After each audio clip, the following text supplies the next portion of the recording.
Olá, tudo bem, advogado? Advogada? Que bom que você está aqui conosco. Prestou atenção aí no título, né?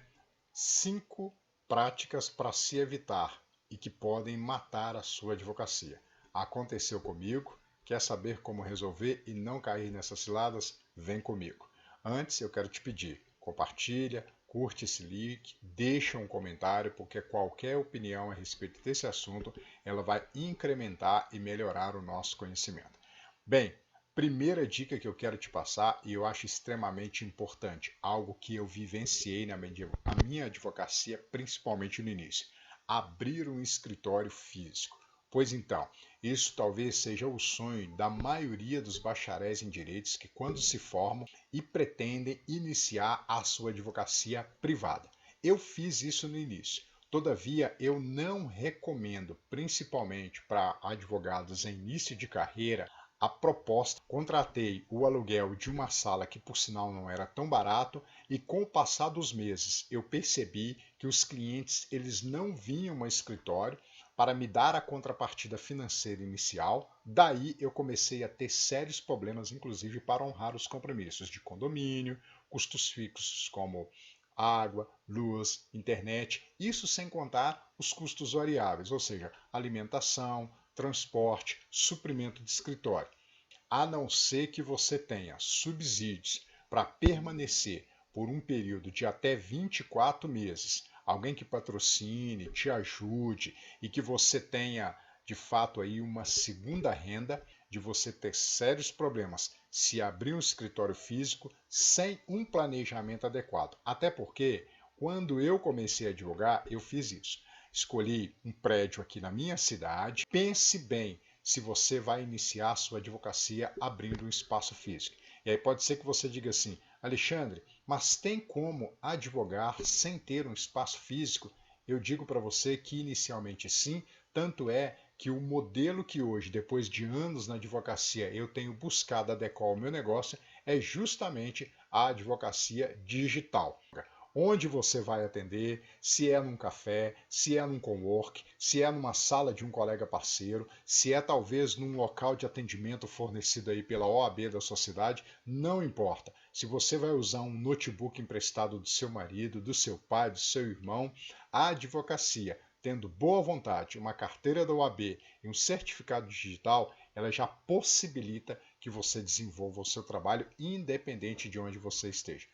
Hoje, pelos usos da tecnologia, mais do que nunca nós temos imensas possibilidades de virtualizar os nossos atendimentos, quem sabe pelo um teleatendimento, uma videochamada pelo aplicativo WhatsApp, ou seja, são várias formas de se comunicar com a pessoa que não necessariamente precisam no início que você tenha um endereço físico. Mas eu não tenho endereço físico, como eu me posiciono? Pois então, procure locais para que você possa atender as pessoas de forma pontual, faça deslocamentos até o seu cliente e com o tempo, à medida que você for criando a sua carteira e a sua gestão financeira e houver necessidade, aí sim é ideal você pensar na possibilidade de investir no espaço físico. A não ser que você tenha um apoio, um suporte, que você compartilhe o espaço com outros colegas que visem diminuir o custo desse investimento. Segunda dica, atender todo tipo de demanda. Aconteceu comigo e eu divido essa experiência com você. Naturalmente, da mesma forma que a gente tem uma preocupação com o espaço físico, a primeira coisa que nós queremos é clientes. E é natural que você sempre pense isso na sua advocacia. É o que eu busco diariamente na minha gestão e na minha carteira de clientes. Todavia, ao iniciar a advocacia, eu comecei atendendo todos os tipos de clientes, ou seja, é o que nós chamamos de generalista. Num curto espaço de tempo, eu comecei a perceber que eu estava aplicando na minha gestão de negócio o que eu chamo de teoria do pato, ou seja, anda, voa, nada, mas não faz nenhuma das três coisas por excelência. E se você der uma rodada aí na sua cidade, você ainda vai ver muitos escritórios, aquelas placas em que o advogado ou advogada diz assim, eu atendo divórcio, dano moral, acidente de trânsito, criminal e ainda fico disponível 24 horas. Ou seja, é um público diverso e que com o tempo a gente vai percebendo que ele ingerça a especialização e a expertise do advogado. Eu não estou dizendo de que quem não sabe não tem que aprender, até porque nós não sabemos, nós não nascemos sabendo, né? Todavia, um erro que eu cometi e não recomendo para você é focar num público muito amplo, sendo que o ideal agora é de que você busque de fato realmente um público-alvo, né, solucionar o problema de uma determinada comunidade ou um grupo de pessoas. Eu acredito que você não vai sair igual o Rambo no filme, atirando para todos os lados. A terceira dica que eu quero te passar é advogar por amor. Pois então, na faculdade eu aprendi duas coisas muito elementares. A primeira delas é que todo estudante de direito, ele quase que faz o curso para passar em concurso público. Não tem nada de errado com isso. Todavia, né, a gente percebe que passar em concurso público é uma consequência a ser desenvolvida durante a sua carreira profissional. Não tem nada de errado para aqueles que pensam assim. Tá? Todavia, tome muito cuidado com isso, porque junto com essa, diríamos, meia-verdade, uma outra verdade que vendem é de que para você começar a advogar e ser bem-sucedido, você tem que trabalhar de graça, ou seja, a pura advocacia por amor. Então, normalmente é muito comum, pega-se a causa de um irmão, de um parente, de um amigo, de um conhecido, de um vizinho, e aí de fato, com o tempo, você vai se ver com uma tremenda responsabilidade, porque você está cuidando de casos que representam a vida de pessoas e quase sempre passando pelo desabor de não saber como receber nesses processos. Até porque, meus queridos, como qualquer outra profissão, a advocacia ela é extenuante, ela dá trabalho, ela exige conhecimento mental, esforço físico. Comecei quase sempre a fazer atendimentos de forma gratuita, não precificava os meus atendimentos de consultoria, às vezes contratava com alguém para receber no final da demanda e no meio da demanda esse cliente ele abandonava ou me tirava do processo e eu ficava sem receber um centavo. Então tome muito cuidado e de fato isso pode destruir o sonho de uma profissão promissora. Quarta dica que eu quero deixar aqui para você, e é uma casca de banana que eu vivi na pele, experiência pessoal, e quero compartilhar para que você evite deslizar nesse tremendo vacilo. Não se especializar. No início, como eu era um advogado muito generalista, pegava qualquer causa que viesse ao meu escritório, com o tempo eu fui percebendo que a minha própria aptidão pessoal, a minha área de conhecimento, ou seja, os meus estudos, eles acabaram sendo canalizados para uma determinada área, para um determinado segmento do direito. Tanto é que hoje eu particularmente atuo em 3 áreas específicas do direito, mas em demandas muito pontuais em cada área.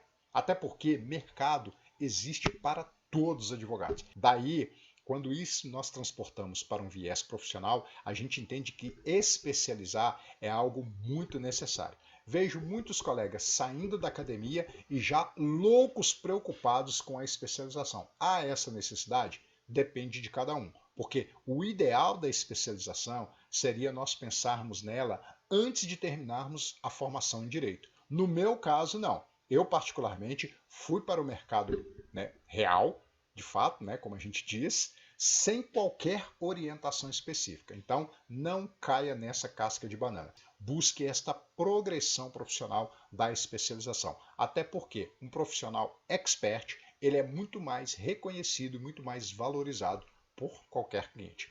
Quinta dica que eu deixo e termino aqui essa conclusão para você. Se esse conteúdo estiver sendo relevante, se essas dicas elas estiverem sendo úteis para que você não cometa os erros que eu cometi, compartilha, clica, comenta aqui no nosso vídeo, porque eu acredito que tem muitos outros colegas advogados, bacharéis, pessoas que sonham com advocacia de sucesso e que precisam saber. Um pedido para que você possa, inclusive, interagir conosco nos comentários, deixando o joinha, para que, né, a gente possa expandir mais essa corrente do conhecimento do bem. Quinta e última dica. Aprenda sobre marketing jurídico.